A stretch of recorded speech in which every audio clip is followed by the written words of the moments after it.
Welcome back to the journey. Today, we're not going to linger too long on the build-up. We're going straight into one of the most intense chapters in your story, terrorized by the ninjas. When people hear ninjas, they think of movies, entertainment, costumes, fantasy. But the way you describe it here, Terence, this wasn't fantasy. This was real life. A wave of people who didn't just admire what they saw on screen, they copied it and brought it into the streets. And I'm not going to spoil what readers will discover in these pages, but I will say this: the atmosphere you paint feels like a neighborhood under siege. Theft, violence, fear, even murder. It reads like a reign of terror. So let me ask you this, and I'm asking because I'm genuinely shocked by what you wrote. When these ninjas started operating in real life, what did that actually look like day to day for you and the people around you? How did it change the way you moved, the way you slept, and the way you saw your own streets?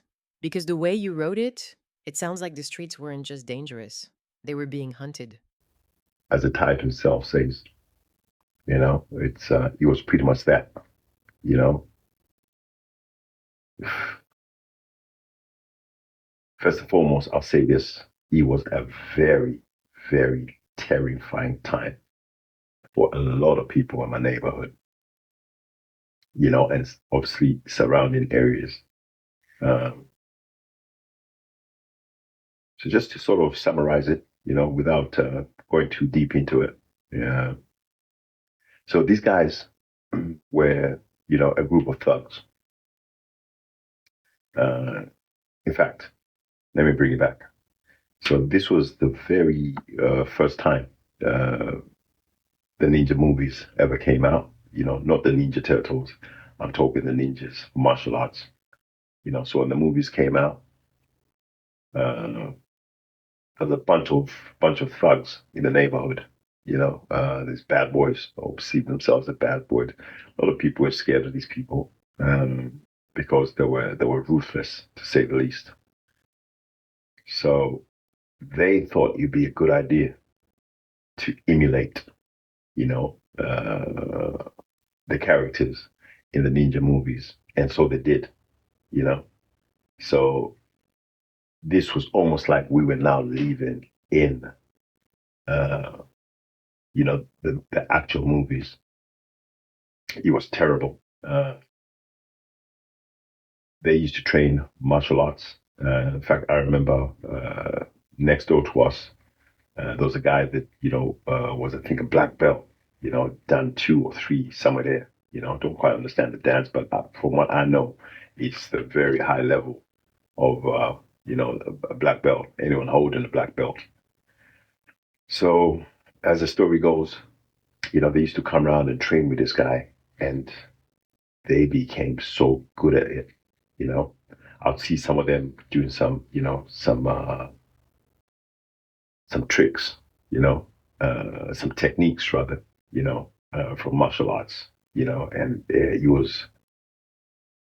you were left in awe, you know, and at the same time, with everything that was going on, you knew that, these are the people that are being talked about. These are the people that are terrorizing the neighborhood, and I knew these people, it's not as if, you'd see them and, sometimes just stop and have a conversation, especially the ringleader. Yeah. Uh, this guy was mixed race, you know. And the thing is, he never used to move it during the day. You know, the only time he was on the streets was nighttime because the police, in fact, an elite group called the Anti-Robbery Squad were onto them. So they, when I say they terrorized, I mean they terrorized. They were robbing, they were killing, they were raping, they were doing the worst. You know. Um, and unfortunately, I think there's a part that I mentioned this in the last interview, the last or previous. But anyway, I talk about my neighborhood, but that we had another neighboring neighborhood close by, neighboring area called Helenconda, and this had a few expatriates uh, that came from abroad, teach at the only university we had at the time, or the University of Zambia. So what they used to do was they'll target some of these places and they'll put these people through some gruesome torture. That I don't really want to get into it, to go deep into it. That's in the book, but also it's stories that we would hear. you know, if the demands were not met, you know, extreme violence, you know, was the only way to get what it is they wanted, you know, and it was mostly money, valuables and the rest of it. If these people didn't give in, they were tortured, they were battered, uh, they would have they'll go to an extent of abusing, sexually abusing, someone's wife, for example. He was barbaric. He was absolutely barbaric. These people had no moral compass at all.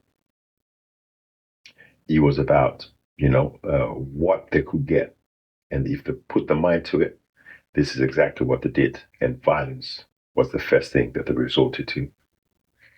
So yeah, it went on for a very long time, to a point where people in the neighborhood, it was almost like a forced curfew was put upon, the residents. At a certain time, you dare be on the streets, in fear of, coming across these people. Uh, it wasn't funny. It wasn't funny. Bus drivers were being robbed. The daily takings taken off them.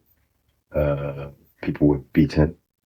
You were scared to be on the streets, because it was the ninjas that were active, and like I said, without me repeating myself, it was about what they could get, So story goes, the ringleader, he used to call me, Terry, come in.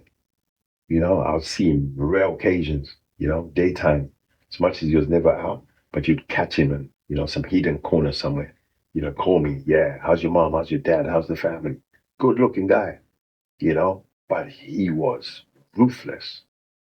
If you looked at him and you heard the horror stories, uh, stuff that, the gang did, and he being the ringleader, there's no way you'd have thought this guy is doing this. But yeah, we knew this was the person, and like I say, we were in bed with these people. We were actually in bed with these people. We knew them. It's not like they were just strangers and we just used to hear about them. No, that was never the case. You know, uh, it really got bad. That, if my memory serves me right, it must have lasted a good year, if not more. You know, until finally, this same guy was taken out, uh, by the police. There's a story in the book that mentions what actually happened the first time they tried to get him. It was almost like, something from a movie scene. And, excuse me, the next thing you know, they couldn't get him on the first attempt. And then the second time, yeah, they finally took him out, and there was mayhem. His nephew was another ruthless. This guy was, his favorite weapon was a knife. He would not hesitate to open someone up, and just walk away and nobody would touch him. You know, he was very intimidating, skinny guy, quite tall, but very intimidating, very aggressive when he spoke. Yeah, these guys, yeah, he was a very, very, very terrifying time, to be honest with you. But like I say, the details of it are in the book, and all I can say is some of the stories and the final hours to this guy's. When I say the final hours, before he was taken out. Um, yeah, that'll shock a lot of people. What we witnessed, but yeah, that was it. That was the reign of the ninjas, terrorized by the ninjas, even to today, you know, uh, people still talk about these guys, and what they got up to, the misery that they caused, the pain that they inflicted, all for the love of money. Not justifying what they were doing, but, to say desperate times call for desperate measures, and, coming from an area like that, like I said, it's not, a case of justifying what they did, by far the truth. Uh, but when you look back, it's like if you don't have it, you're going to find a way to get it, and unfortunately, you know, uh, the people that were close by that were come. But you can imagine this. So my neighborhood, I mentioned that before. My neighborhood, uh, you had. Let me rephrase it. You had other neighboring areas that were decent areas, and then down the road you had these, shanty compounds, they call them. Tindera being one of them. You also had Kalingalinga, which we briefly spoke about. And yeah, of course, if they can't put food on the table, it was a case of we're going to find a place to make sure we have food on our table. And it just so happened to be the neighboring areas, where people were, a bit more well off, to say the least. So yeah, I just want to say, the way you explained it really shook me. Hearing you describe what was going on, the murders, the rapes, the killings, the sheer mayhem, it honestly left me stunned. The damage it caused to the community and the surrounding areas is hard to even put into words. I had to pause for a moment and really take it in because it's not something you hear described so vividly, especially by someone who lived through it. What I genuinely can't wrap my head around is how you managed to survive in that kind of chaos. How anyone survives an environment like that, mentally and physically, feels almost impossible. And yet, looking at you now, it's like witnessing the outcome of something extraordinary. It's almost like looking at a rose that grew from concrete, something that should never have existed, but did anyway. I know you've said there's far more depth in the book itself, and I can feel that already. I've read ahead into another chapter where you actually talk about seeing a rose growing out of concrete. And I'm genuinely excited for when we get to that part together. Knowing that moment is coming makes everything you've shared so far hit even harder. This story carries shock, pain, and disbelief, but also resilience and transformation. I'm honestly still processing it, and I can't wait to dive deeper when we reach that chapter. Before we close, I just want to say thank you. Thank you to everyone who's tuned in, who's listened, who's taken the time to really hear this story.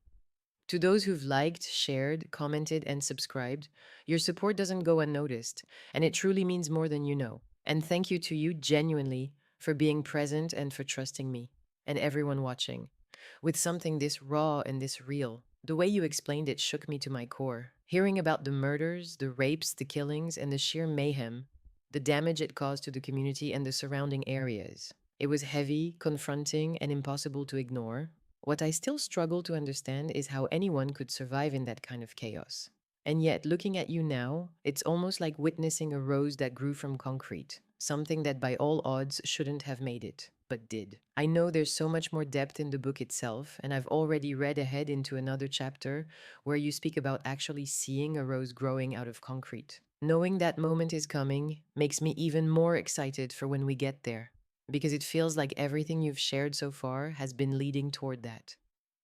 This story carries shock, pain, and disbelief, but also resilience, strength, and transformation. Thank you again for sharing it, and thank you to everyone who's been here with us on this journey.